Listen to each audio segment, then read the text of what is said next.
Future me popping in while editing. It has been almost 3 months since my last video, but a lot has been going on. We moved! I know. The Stegs are no longer over here. They are over here. But the video you're about to watch was filmed at my old apartment, so you'll have some time to adjust. Also, I was very sick that day, so please bear with me.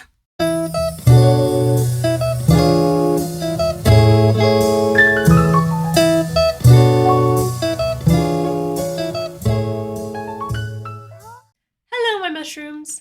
Welcome back to my channel. If you're new here, welcome to my cozy corner of the internet where I aim to spread autism awareness and hope through my story. Today, we are continuing to explore common autistic traits and tendencies in women.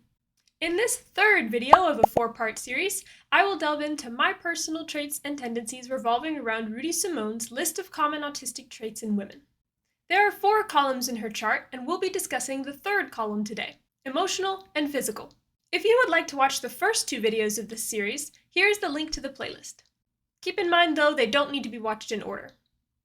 As always, before we dive in, I have to make a few disclaimers. If you've seen my previous videos in this series, feel free to skip this part. A disclaimer on number 1. These traits are not only found in women. While they are most commonly found in autistic women, they can also be found in autistic men. If you've met one autistic person, you've met one autistic person. Disclaimer on number 2. These are not official autistic traits. In Rudy's book, Aspergirls, Empowering Females with Asperger Syndrome, she illustrates common traits/tendencies found in autistic women. If you relate to these traits, that doesn't necessarily mean you're autistic. At the same time, if you don't relate with any of these traits, that doesn't mean you aren't autistic. Autism is a spectrum. These traits are intended to give you a better idea of whether or not you could be autistic, but they cannot be used to diagnose you with autism. However, if you're interested in hearing about the official diagnostic criteria for ASD, please check out my video where I decode the DSM-5 criteria for autism. I'll link it above or right here. Alright, moving on. Number 1. Emotionally immature or sensitive. There are different types of emotional immaturity. It will look different depending on the person. Some common examples include difficulty regulating, processing, or expressing emotions, a lack of self-awareness, or poor impulse control. But it can also look like not setting or respecting boundaries, keeping emotions tightly sealed and avoiding vulnerability, or a lack of empathy or narcissism. A person can have difficulty in one of these areas, but not the others, so labeling someone as emotionally immature would be inaccurate in that case. To some degree, I think almost everyone can relate with one of those types of emotional immaturity. The kind that I experience as an autistic person comes from autistic rage, which is, in and of itself, difficulty regulating and processing emotions, causing an explosion of anger when triggered. Somehow every single solitary piece of food from the kitchen's been stolen! Huh? Our food? No way! I'll tell you, nobody steals my food and gets away with it! Number 2. Frequent anxiety and/or fear. This one didn't really apply to me until I was older, but I had to be pulled out of college due to debilitating anxiety and autistic burnout back in 2021. Getting pulled out of school is a common experience for autistic people, and for me, it completely changed the trajectory of my life. Since then, anxiety has been somewhat of a constant struggle, though I haven't been crippled with it since. I attribute my recovery to the support of my family and my husband, which is why I am of the belief that most, if not all, of the frequent co-occurring conditions autistic people endure can be resolved if they simply had a proper support system. Autistic people don't just come with a side of anxiety. They often develop co-occurring conditions simply because they're not properly supported or understood. They are often bullied, rejected, or belittled if they express their needs, as if having specific needs makes them less than or something. So their needs go unmet. Is it any wonder that they develop anxiety or depression, etc. later on in life? Number 3. More open to discussing feelings than ASD males. I think a lot of people in this day and age still expect autism to look like the traditional monotone, more emotionally distant male presentation. Being autistic doesn't automatically mean you don't want to talk to people. Autistic women specifically usually have a stronger drive for social connection than autistic men, though that isn't always the case. I struggle to make small talk and navigate the shallower conversations that come with early friendships. I have always preferred cutting right through the BS and talking about things that actually matter. And I don't understand why people spend so much time pretending to show they care when instead they could just actually show they care. How are you really is one of my favorite questions. However, it's safer for relationships to take their time to get to that point of emotional vulnerability. And deciding when a relationship is at the point where sharing deeper things is safe and a good thing is already a challenge for neurotypicals, but it's particularly difficult for autistic people. We can share either too much, too fast, or completely clam up and share nothing. I have been on both sides of the equation, and I still haven't figured out how to solve it. Number 4. Strong sensory issues / prone to overwhelm. I absolutely have sensory issues, but overwhelm for me doesn't look like the traditional meltdown or even shutdown. For me, it appears through brain fog, tears, anxiety, or autistic rage. Usually. It all depends on what the trigger is. I'll give you a few examples. Scenario number 1, brain fog. I need a few groceries. As soon as I walk into the store, I'm blinded by the light. Every color of the rainbow screams for my attention. It's crowded with people, all in a hurry to grab what they need and leave. I'm navigating the intensely bright lights that everyone else can easily filter out while trying to find the exact product I need in a sea of neon hues. Then I have to avoid any social faux pas with passing shoppers and politely communicate with the cashier and bagger. While shopping, I have trouble remembering everything on my list or where I parked because my brain is so busy keeping track of everything else. And after I get in my car and the stimulation has died down, I feel strangely exhausted and fuzzy in the brain, like the world has a glaze on it. Scenario number 2, tears. I'm at the gun range watching my husband practice his aim.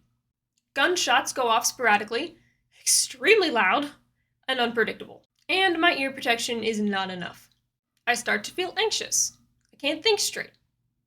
Can't stop trying to anticipate and absorb the sound of the gunshot so no one knows how badly it stresses me out. I can't, and I don't know how to escape. I start to cry. Scenario number 3, anxiety. It's in the middle of the night at a hotel and I'm fast asleep. The fire alarm goes off. I shoot up out of bed, pull on some clothes, and hurry my family out of the room. Turns out someone just left the popcorn unattended in the microwave at 2 a.m. Thanks. Besides some smoke, everything is fine. Everyone goes back to their rooms, my family falls back asleep, and I'm left tossing and turning because my brain is still stuck processing the noise of the fire alarm and the adrenaline of the situation.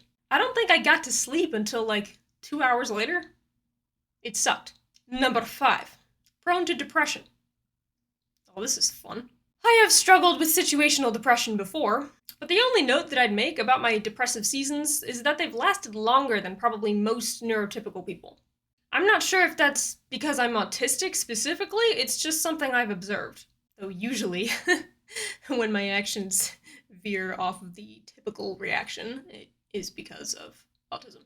Rudy further elaborates on this point, saying that autistic women may have been diagnosed as bipolar or manic depressive instead of ASD. This is once again related to what I mentioned previously about anxiety. Without proper support, autistic people crumble, whether they become anxious, depressed, both, or something else entirely. When we say accommodations are for needs, we don't say that lightly. What others could simply see as uncomfortable could be the last thing needed for an autistic person to break. Number 6. Sensitive to medication and anything she puts in or on her body. Oh my gosh. Even some of the beauty products that are literally designed for sensitive people don't agree with me. Like, of course I'd be part of the 1 to 5% of people whose skin is sensitive to baking soda. Because that's just how extra my body is. I've got like 8 allergies too. I'd have to count them at some point, honestly. There's a lot. Number 7. Gastrointestinal issues. Piggybacking off of being sensitive to things I put on my body, I'm also sensitive to things I put in my body. Autistic people in general are more susceptible to gastrointestinal issues. There are a lot of contributing factors to this. For example, an autistic person's food sensitivities might limit the types of foods they consume, negatively impacting their gut microbiome diversity, and potentially leading to nutritional gaps. Stress also plays an important role in gut mobility, since autistic people tend to have a heightened stress response. Their gut-brain axis might be disrupted, leading to slow gut mobility or inflammation. This subject is honestly a little touchy right now because I've been dealing with chronic health issues for over a year at this point, and they are all related to my gut and nervous system. Needless to say, I have some experience in this area. Maybe when I'm finally out of it, I'll make a video about the link between autistic people and gastrointestinal issues, but for now, I'll leave it at this. Number 8. Stims to soothe when agitated. One of the very first stims I can remember is sucking my thumb. While that is very common for children, I kept doing it for years. It got to the point where I had a little bump on my knuckle from sucking it all the time. My family encouraged me to stop, but it was really difficult. And when I finally did, I started an even worse habit to stim. Picking my lips. I've always had a difficult time not picking things. One time, a tiny little piece of paint on the back of my bathroom door had peeled off, and eventually, I couldn't help peeling more and more off until the entire door looked like it had been mauled. Dad was not too happy about that. I also remember pouring craft glue all over my hands, letting it dry, and enjoying picking it off my skin. It was euphoric. To this day, picking my lips is my main stim. Unfortunately. And despite my best efforts to stop, it remains the most effective way I can self-soothe when stressed or agitated. And no, it's not like a bad habit of biting your nails. I'll be trying to get something done in the morning with only one hand because the other is literally glued to my face. And no amount of embarrassment for a bloody mouth seems to give me the motivation to stop either. And believe me, I've had plenty of embarrassment. Number 9. Prone to temper or crying meltdowns in public. I personally have never had a meltdown, and I used to think that I couldn't be autistic because of that. But that was before I learned about autistic rage. I experience autistic rage frequently, and as I mentioned before, it is an intense emotional outburst an autistic person experiences when they are overwhelmed or triggered. Remember when I was going over possible reactions to overwhelm? Let me give you a scenario for autistic rage. I am taking a walk with my family in summer. The sun is out, and there is no wind. I feel like I'm in an oven, sweat covering every inch of my body, sticky, wet, and hot. I express my discomfort multiple times, though the heat doesn't seem to be bothering anybody else. My body feels like it's on fire, and there's no escape from the sensation of being wet. Like, I'm okay with being wet when I'm swimming, but when I'm, just damp for, no reason, and it's, hot outside, that's when I just lose it. Anger burns through me as hot as the sun itself, and I storm ahead of everybody else, unable to calm down until I've showered and dried off.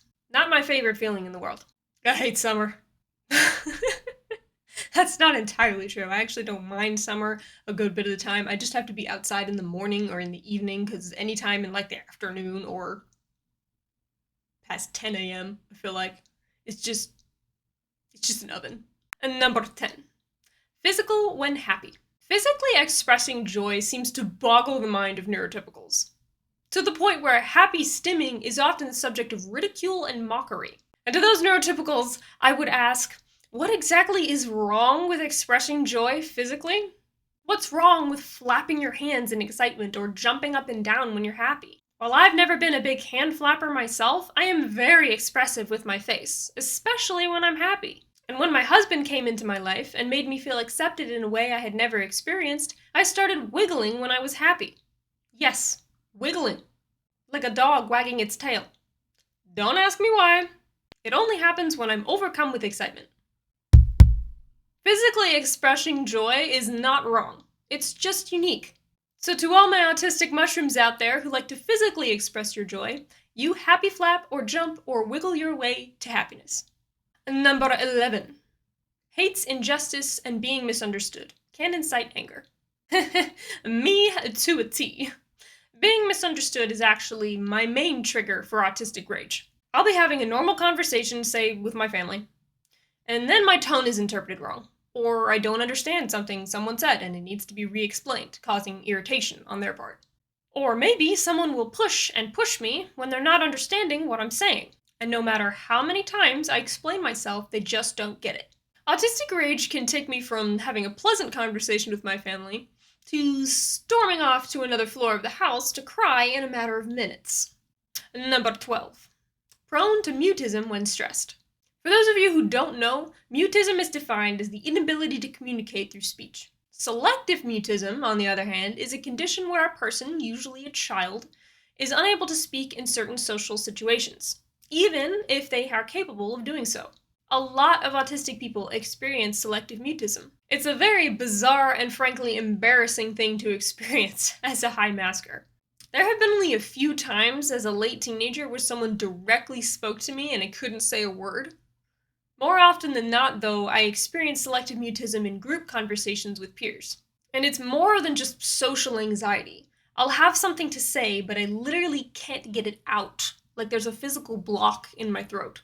I can't find the right time to interject my thoughts, or find the right words to even express those thoughts, so I'm simply frozen. Then the subject changes and my words are swallowed. Number 13. May have unique voice quality or speak in monotone. I definitely don't speak in monotone, and I don't think I have a unique voice quality. So this one's a no for me. And no, saying number 1 doesn't count. It is fun though. I recommend it. And that wraps it up for the third column of common autistic traits in women, emotional and physical. How many of the traits did you relate with? I want to reiterate, again, that these are not official autistic traits, but rather common tendencies or preferences found in autistic women.